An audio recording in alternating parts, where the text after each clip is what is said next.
Good morning, dear students. Welcome back to English class. In our today class, we are going to read a very beautiful story about the chapter number 13, that is a winning task.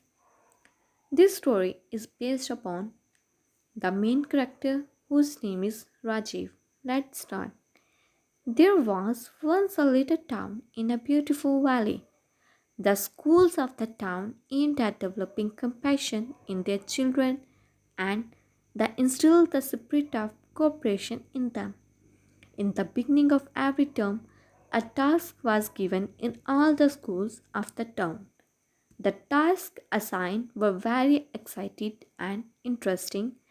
The children were always eager to participate in them. ਇੱਕ ਬਹੁਤ ਹੀ ਸੁੰਦਰ ਵੈਲੀ ਦੇ ਵਿੱਚ ਇੱਕ ਛੋਟਾ ਜਿਹਾ ਸ਼ਹਿਰ ਆ।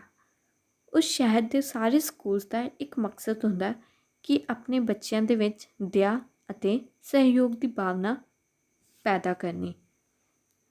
ਹਰ ਇੱਕ ਟਰਮ ਦੀ ਬਿਗਨਿੰਗ ਦੇ ਵਿੱਚ ਸਟਾਰਟਿੰਗ ਦੇ ਵਿੱਚ ਹਰ ਇੱਕ ਸਕੂਲ ਨੂੰ ਇੱਕ ਟਾਸਕ ਦਿੱਤਾ ਜਾਂਦਾ ਵਾ। ਉਹ ਟਾਸਕ ਜਿਹੜਾ ਦਿੱਤਾ ਜਾਂਦਾ ਉਹ ਬਹੁਤ ਹੀ ਜ਼ਿਆਦਾ ਦਿਲਚਸਪ ਹੁੰਦਾ ਅਤੇ ਸਾਰੇ ਹੀ ਬੱਚੇ ਦੇ ਵਿੱਚ ਬਹੁਤ ਹੀ ਜ਼ਿਆਦਾ ਉਤਸੁਕਤਾ ਹੁੰਦੀ ਹੈ ਉਸ ਟਾਸਕ ਦੇ ਵਿੱਚ ਭਾਗ ਲੈਣ ਦੇ ਲਈ।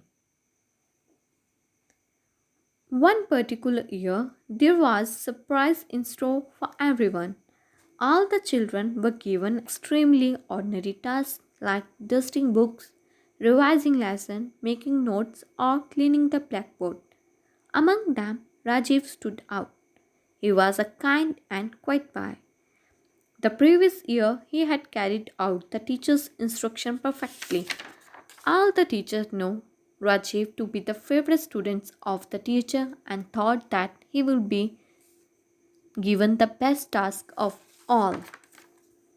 ਹਰ ਸਾਲ ਦੀ ਤਰ੍ਹਾਂ ਇਸ ਸਾਲ ਵੀ ਸਾਰਿਆਂ ਦੇ ਲਈ ਸਟੋਰ ਦੇ ਵਿੱਚ ਇੱਕ ਸਰਪ੍ਰਾਈਜ਼ ਸੀ। ਸਾਰੇ ਬੱਚਿਆਂ ਨੂੰ ਅਲੱਗ-ਅਲੱਗ ਤਰ੍ਹਾਂ ਦੇ ਟਾਸਕ ਦਿਖੇ ਜਾਂਦੇ ਆ, ਜਿਵੇਂ ਡਸਟਿੰਗ ਬੁੱਕਸ ਕਰਨਾ, ਰਿਵਾਈਜ਼ ਕਰਨਾ ਚੈਪਟਰਸ, ਨੋਟਸ ਬਣਾਉਣੇ ਜਾਂ ਬਲੈਕਬੋਰਡ ਕਲੀਨ ਕਰਨਾ। ਉਹਨਾਂ ਸਾਰਿਆਂ ਦੇ ਵਿੱਚੋਂ ਰਾਜੀਵ ਖੜ੍ਹੇ ਹੁੰਦਾ। ਰਾਜੀਵ ਬਹੁਤ ਹੀ ਦਿਆਲੂ ਅਤੇ ਸ਼ਾਂਤ ਸੁਭਾਅ ਦਾ ਲੜਕਾ ਹੈ। ਪਿਛਲੇ ਸਾਲ ਵੀ ਉਸਨੇ ਆਪਣੇ ਟੀਚਰਸ ਦੀ ਜਿਹੜੀਆਂ ਗੱਲਾਂ ਨੂੰ ਇੰਸਟਰਕਸ਼ਨ ਨੂੰ ਬਹੁਤ ਹੀ ਪਰਫੈਕਟਲੀ ਫੋਲੋ ਕੀਤਾ। ਸਾਰਿਆਂ ਬੱਚਿਆਂ ਨੂੰ ਪਤਾ ਕਿ ਰਾਜੀਵ ਜਿਹੜਾ ਫੇਵਰਟ ਆ ਟੀਚਰਸ ਦਾ ਅਤੇ ਉਹਨਾਂ ਨੂੰ ਇਸ ਸਾਲ ਵੀ ਲੱਗਦਾ ਹੈ ਕਿ ਜਿਹੜਾ ਰਾਜੀਵ ਆ ਜਿਹੜਾ ਵੀ ਦਿੱਤਾ ਗਿਆ ਕੰਮ ਆ ਉਸਨੂੰ ਬਹੁਤ ਹੀ ਬੈਸਟ ਤਰੀਕੇ ਨਾਲ ਕਰੂਗਾ, ਕਿਉਂਕਿ ਰਾਜੀਵ ਹਰ ਸਾਲ ਦੀ ਤਰ੍ਹਾਂ ਇਸ ਸਾਲ ਵੀ ਟੀਚਰਸ ਦੀ ਇੰਸਟਰਕਸ਼ਨ ਨੂੰ ਪਰਫੈਕਟਲੀ ਫੋਲੋ ਕਰੂ। But Rajiv was assigned a very bizarre task. He was given a little box containing some sand and ant to take care of. The teacher insisted that it was a very special ant, but most of his classmates felt sorry for him.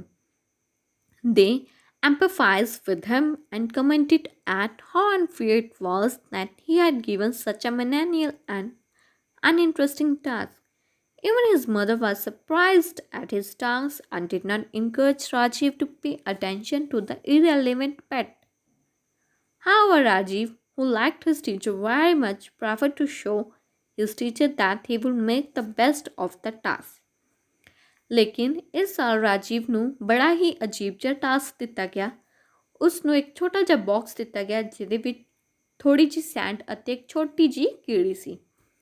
Rajiv ਦੇ teachers ਨੇ ਇਸ ਗੱਲ 'ਤੇ ਬਹੁਤ ਜ਼ੋਰ ਪਾਇਆ ਕਿ ਜਿਹੜੀ ਆਂਟ ਆ ਕੀੜੀ ਹੈ ਬਹੁਤ ਹੀ ਜ਼ਿਆਦਾ ਸਪੈਸ਼ਲ ਆ, ਬਟ ਉਹਦੇ ਕਲਾਸਮੇਟ ਨੇ ਇਹ ਗੱਲ 'ਤੇ ਧਿਆਨ ਨਹੀਂ ਦਿੱਤਾ।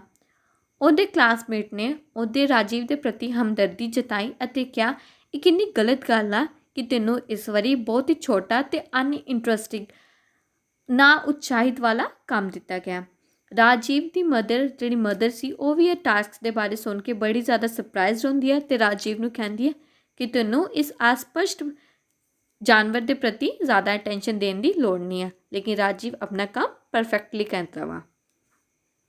I will turn this little task into something great, Rajiv said to himself. Rajiv ਕਹਿੰਦਾ ਮੈਂ ਛੋਟਾ ਜਿਹਾ ਟਾਸਕ ਨੂੰ ਕੁਝ ਵੱਡਾ ਕਰਕੇ ਵਿਖਾਵਾਂਗਾ। Rajiv started reading all about the little ant. He learned about the different species of ant, everything about their habitat and behavior. He modified the little box to make it the perfect habitat for the ant. Rajiv gave nutritious food to the ant and it ended up gaining quite some size.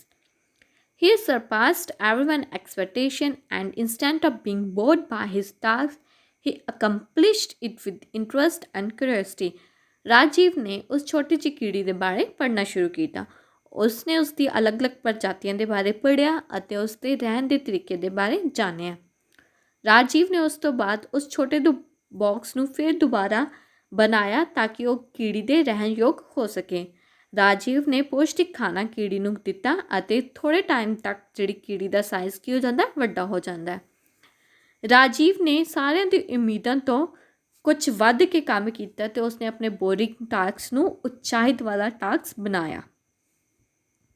At the end of the month, it was time to judge the accomplishment of all the children. Their teacher came to the class and announced with great joy, "This is Dr. R.K. Rao. He has come to share with us a wonderful piece of news." ਮਹੀਨੇ ਦਾ ਆਖਰੀ ਦਿਨ ਆ ਜਾਂਦਾ ਵਾ ਜਿਸ ਦਿਨ ਬੱਚਿਆਂ ਨੇ ਜੋ ਵੀ ਟਾਸਕ ਦਿੱਤਾ ਸੀ ਉਸ ਦੀ ਜਜਮੈਂਟ ਕਰਨ ਦਾ।